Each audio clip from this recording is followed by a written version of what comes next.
أكبر مودف من تزوج شاعره، إن الحياة في قربها جنة ونار، بتجعل الدنيا أمامك سابرة وتدخلك لا قد نوجح الحمار. مثل الثعالب في المقالب ماكره، تصوم في صنعاء وتفطر في ذمار، لا يمكن أن تصبح أمامك خاسرة فوبه الربح الجيب حقك والضمار.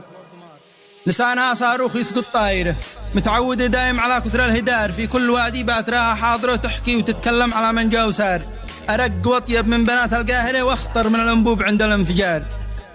وإن كان عقلك فيها أكبر ذاكرة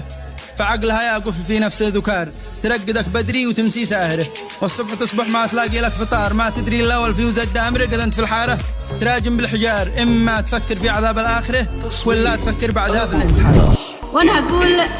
ما ودك إلا من تعدى شاعر، يصبح عديم الذوق للشامت مزار، يرثى لتاريخه ويلعن حاضره، لو كان وزن الفيل يرجع وزن فار، من بعد ما كانت دياره عامرة بالخير تتهجر وتفنى دار دار، ما دام له نظره فقيره قاصره لابد من ظهره نرد الاعتبار. يا دير بيت المحصنه والطاهره، ادخلت نفسك كبير ماشي له قرار،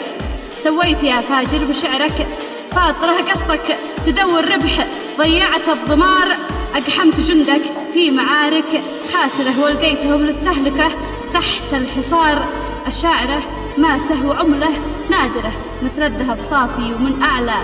عيار، في كل حاجه يا مغفل شاطره، تشبه بياض الثلج في وضح النهار، متفقهه في الدين ما هي فاجره، كلا ولا مثلك كثيره في الهدى،